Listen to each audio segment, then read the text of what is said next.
Welcome to the Agronomy and Farm Management Podcast. I'm Amanda. And I'm Elizabeth. Thanks for joining us today.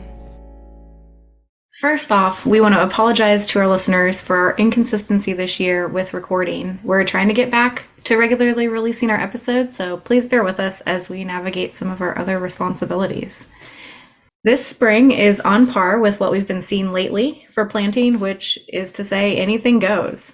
We had really good planting conditions early in April, but many were hesitant to plant too much given the weather outlook of it going to be raining and cold. For those who did plant, we're finally starting to see some emergence. And in fact, I've passed a couple fields in the last few days that I can row from my truck, which is exciting. I think overall we've been able to avoid crusting across much of Ohio since we haven't had the heat units here lately, but we have had some pretty cool and wet soil conditions, which causes a different set of issues. So today we want to talk about those issues and what it means for our crop when we think about disease and insect pressure. What should we be keeping an eye on as these plants emerge? To help us out, we're joined today by Dr. Kelly Tillman and Dr. Horacio Lopez Nicora. So will you guys take a moment to introduce yourselves? Kelly, let's start with you. Sure, Elizabeth. My name is Kelly Tillman. I am a professor in the entomology department at OSU with a specialty in field crop insects. Hello, Elizabeth and Amanda. Very glad to be here again. My name is Horacio Lopez Nicora. I'm an assistant professor in the Department of Plant Pathology, and I'm the soybean pathologist and nematologist. So to start off with, I mentioned earlier, we had that planting window early in April, but now 2 or 3 weeks have passed and some of that seed is still sitting in the ground and hasn't emerged. So Kelly, can you talk about, you've got some experience with seed treatment, that's improved over the years, but how well can we expect that to hold up and what kind of issues are we going to see? Yeah, so seed treatments are applied to the external coat of the seed and then are designed to be taken up by the plant as it germinates and distributed in the plant tissue to provide protection against certain insects and diseases. So they're very water soluble. They need to be able to be taken up through the plant and the vascular system of the plant. So that water solubility can prove to be a problem when the seed sits in the soil too long, because there's an opportunity for that seed treatment to actually wash off of the seed if there's enough exposure to rain percolating through the soil. Typically, if the conditions are excellent, you might expect a seed treatment to hold up on the seed before germination for 10 to 14 days in the soil. But in my experience, the actual time period where that seed treatment is still available and ready for uptake by the germinating plant, maybe less than that. Particularly if you've had rainy conditions, I would say you've got a solid maybe week, but perhaps not a lot longer than that if you have had a lot of water, particularly moving through, that has the ability to wash off that seed treatment. So what that means for your pest problems, in particular the insects that I work with, is that certain soil-borne insect pests that you might normally have a level of protection against because of your seed treatment, those could actually prove to be a problem that you might not expect. 2 examples of that are seed corn maggot, which can be a problem in both corn and soybean, and wireworms, which tend to be a problem in your grassier crops, such as corn and small grain. So that would manifest itself, you would see that problem as poor emergence, skips in the row, maybe stunted plants, because those insects have fed in the soil on either the seed itself or on the developing root structure of the new seedling. Unfortunately, there are no rescue treatments once that happens, and so you would be looking at a decision whether it would be worth your while to replant or not. So Kelly, as those plants come up, if we're digging seed to see, was there a seed there? If it didn't come up, why? What should we be looking for from an insect standpoint? Yeah, so you want to take a trowel and you want to dig around the root system of plants that look poorly, or dig where you would expect to see a plant where you aren't, and try to find the actual plant. If the seed has been fed on, it'll be pretty obvious that you've had some feeding in that seed, and you may even see the culprits still in the seed feeding away. If it's a root situation, you may see the wireworms or the maggots around the root system, or even in the case of the seed corn maggots, you may see the maggots feeding on the little cotyledons of a soybean plant, for example. So once you go digging around, it's pretty obvious that something's been chewing. I would make one other little side note here. Another early season pest of seedling plants that we worry about are slugs. And this issue with seed treatments doesn't impact slug activity one way or the other. Slugs are not insects, and they are completely unaffected by even a strong insecticidal seed treatment. So if you have slugs, you can't blame it on washed away seed treatment. Yeah, slugs are a pain in my side every spring, it feels like. So if we're looking at a field and the stand is bad enough that we're thinking about replanting it, do we need to worry about those insect pests with the new seed that we may plant into an existing stand? I would say typically not, because by the time you're replanting, the soil is warmer, those things are going to germinate quickly. You still have strong protection on that seed during the window when it's in the soil waiting to germinate. Plus, those pests are going to be further along in their life cycle and may actually, if it's late enough, even be past the point of needing to feed at all. They may have matured into the adult form where they don't feed and moved on to other pastures. In your experience, as you've investigated how long seed treatment is available, are there ways you can look visually to see if that seed treatment is still there, or at some point it may still be effective, but it's not as visible as, say, when you put the seed in the ground? That pink color, green color, whatever the treatment might be. So seed treatments are notoriously difficult to get stuck to the seed, and there have been a lot of improvements in formulation over the years, but there has always been the expectation among the applicators of those products that a lot of it will go missing even under good conditions. And so typically there is an over application above what is going to be needed. So you can lose some of that color and you still have what would be considered sufficient product. So it's a little bit hard to just look, even if you see that some of the coloration has gone. It's hard to eyeball whether you've got enough or not. So I wouldn't be comfortable making any generalizations about visual inspection of the insecticidal product. Hopefully, looking at the forecast, those soils are going to warm up here over the next couple of days, and we're going to get this crop out of the ground that's been sitting there. As we see that emergence, switching over to you, Horacio, what kind of disease should we be looking for or should we be concerned about?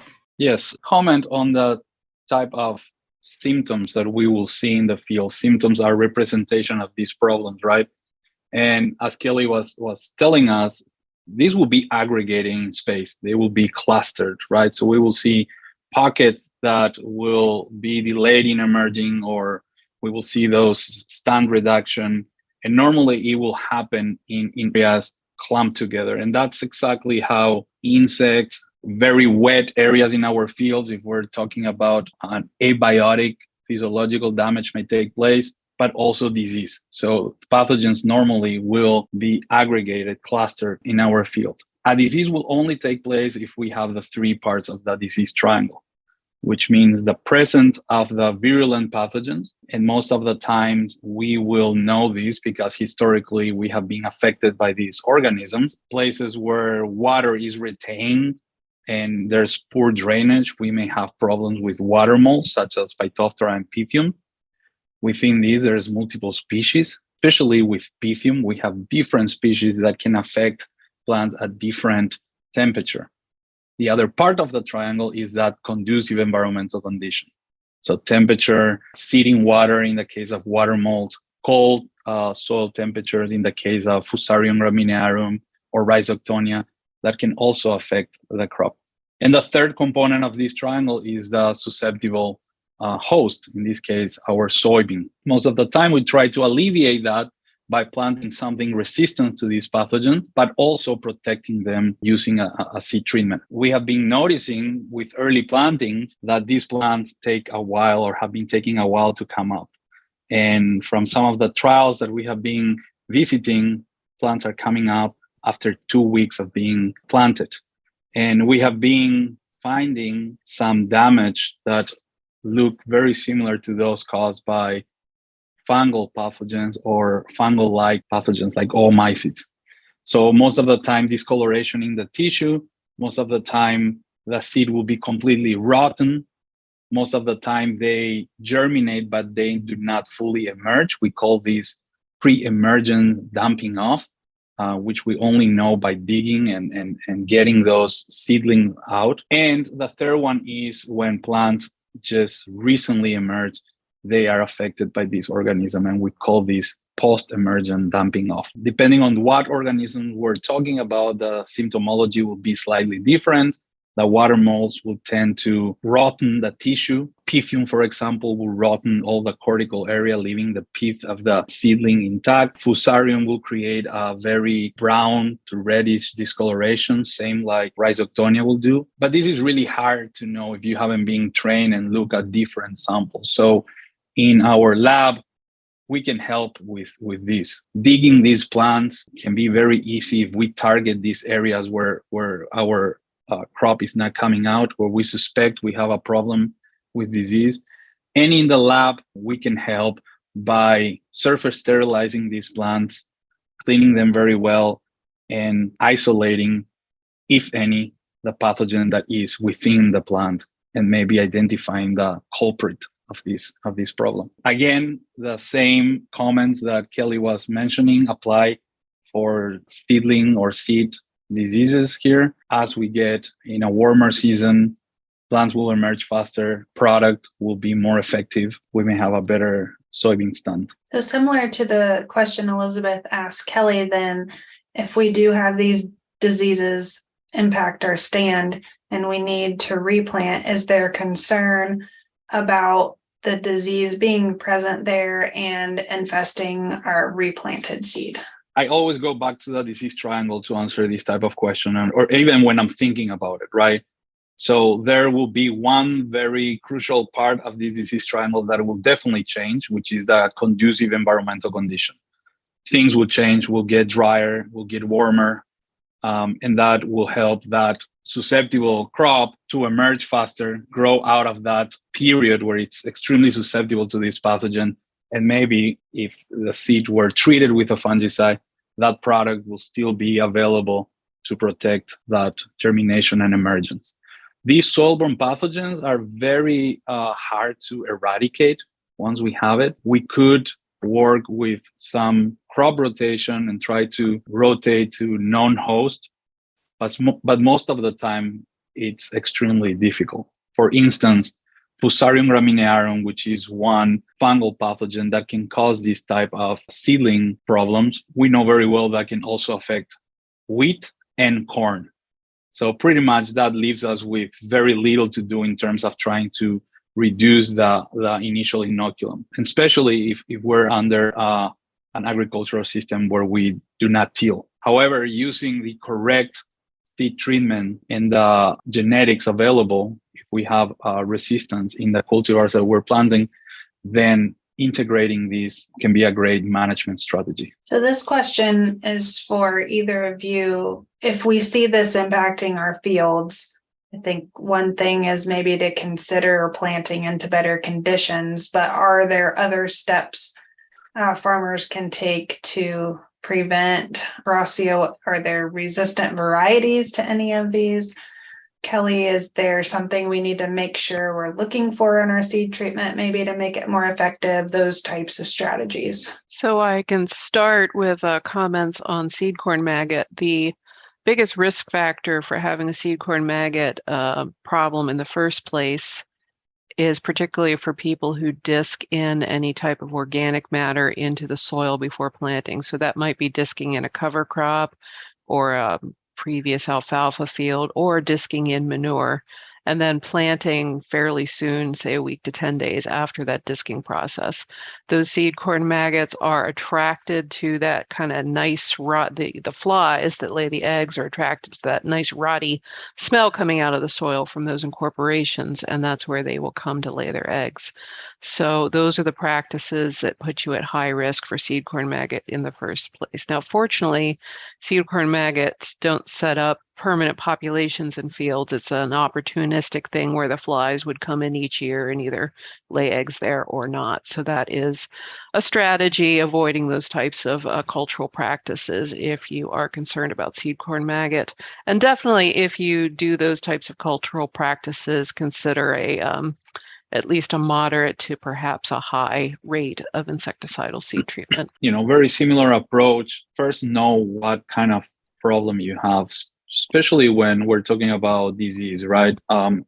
What pathogens you have in the field. And many times you will have multiple pathogens affecting your crop in the early stages. But this is very important, because the products that will be very effective for the water molds, oomycetes, such as Phytophthora and Pythium, will absolutely have no effect on the other true fungi, like Fusarium, Rhizoctonia, and other early season pathogens.